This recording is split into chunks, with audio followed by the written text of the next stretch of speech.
Hey and welcome to my channel. So I've been asked what my take is on how to best prepare for patch 5.4 and this video is going to be all about that. If this video helps you and you want to help support my content, I'd incredibly appreciate if you tossed an emerald weapon at that like button and cat daddied that subscribe button. So at the risk of bloating this video, if you want a quick rundown of what is coming in patch 5.4 from the live letter information we know already, please check out my other video here where I go into a bit more detail on that. As a heads up, we also aren't fully aware of what parts of that content are going to be released immediately at 5.4 or staggered into patch 5.41 or patch 5.45, because oftentimes the developers like to stagger out the content into a little bit later periods. So first off, let's talk all about Tomestones. The current tier of Tomestones are going to be completely replaced by new ones. In particular, we're seeing Phantasmagoria Tomestones be retired and Allegory Tomestones becoming the new general Tomestone currency that you can use to buy materials.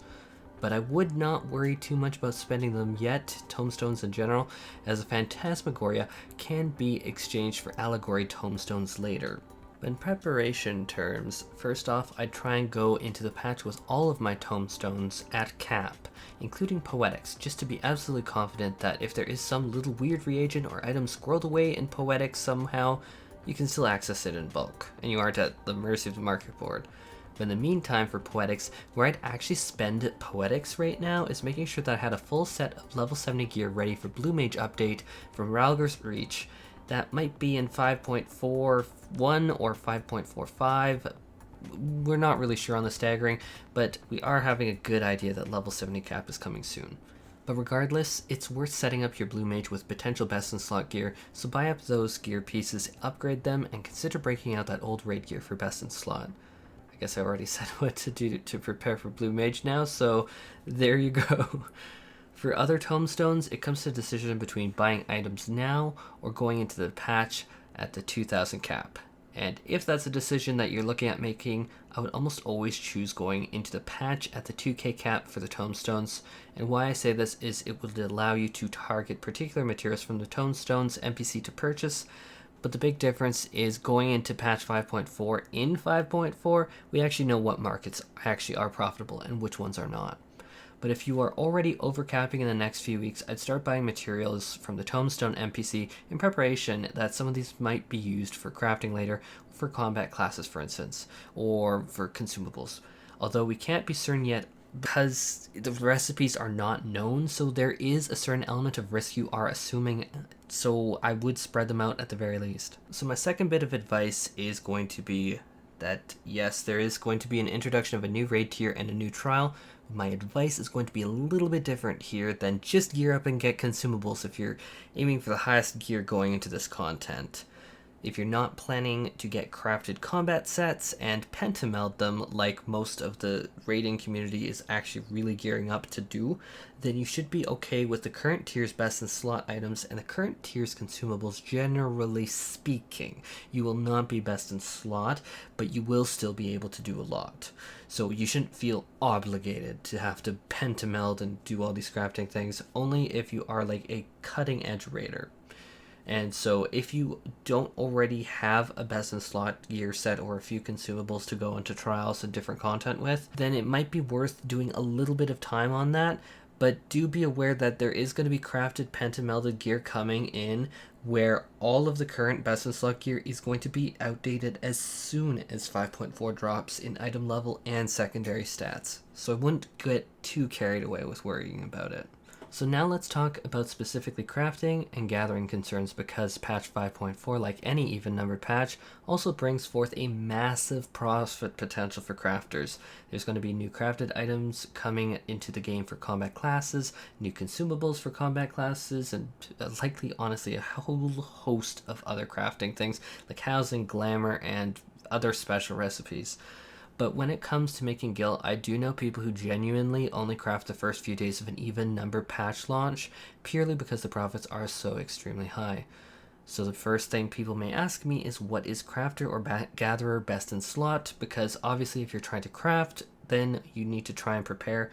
Reality is gonna be a little unsatisfying because no one really knows at this point until the patch 5.4 recipes drop And given what was said in the live letter, there are likely being changes to how crafting works, and so it's even more difficult to predict. All that I can do, though, is show off my current melds of my crafter and my gathering sets in hopes that it can at least somewhat relieve you of some concern.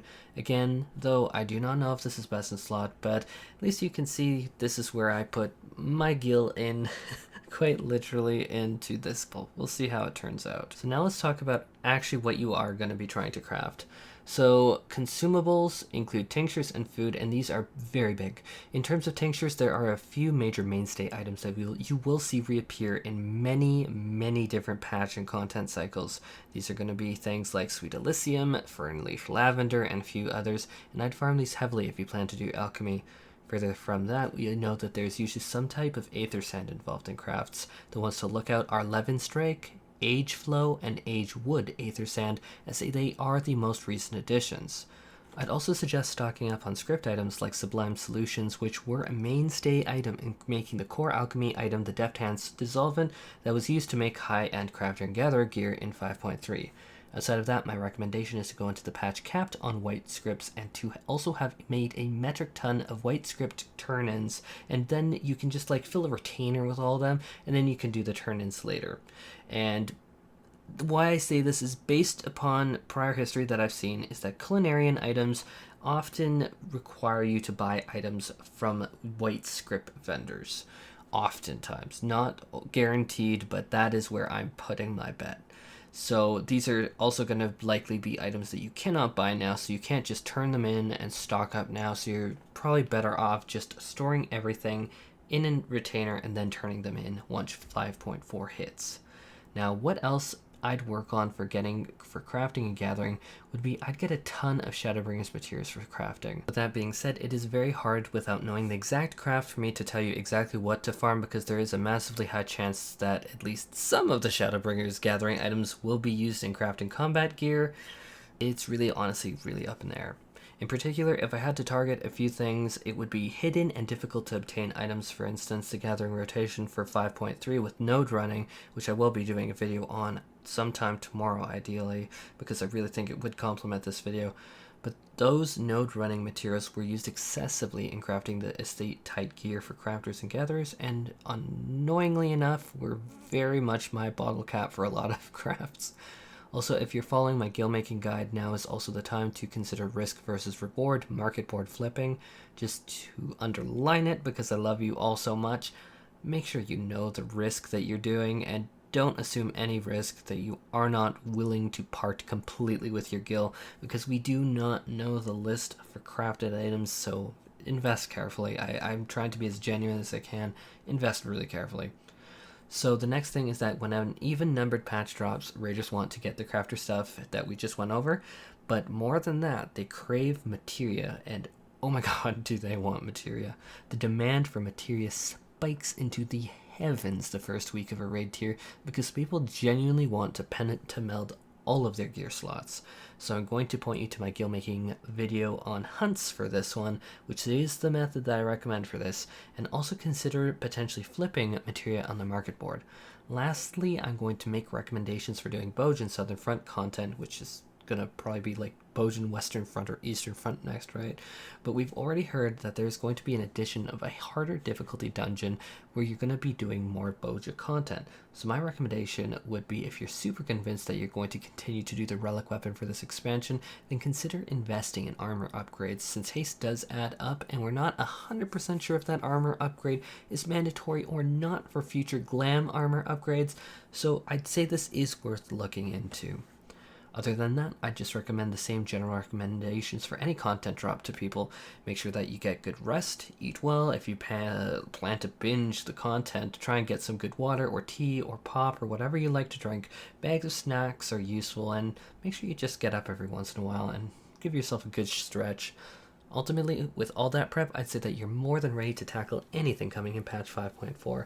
And honestly, I'm genuinely excited about it, and I think that in a prep video, it's really important to say, don't worry so much about the prep, and honestly just have a lot of fun. Anyhow, that is all for this video, and if you want to help support me and my content, please lob an emerald weapon at my like button, and cat daddy that subscribe button.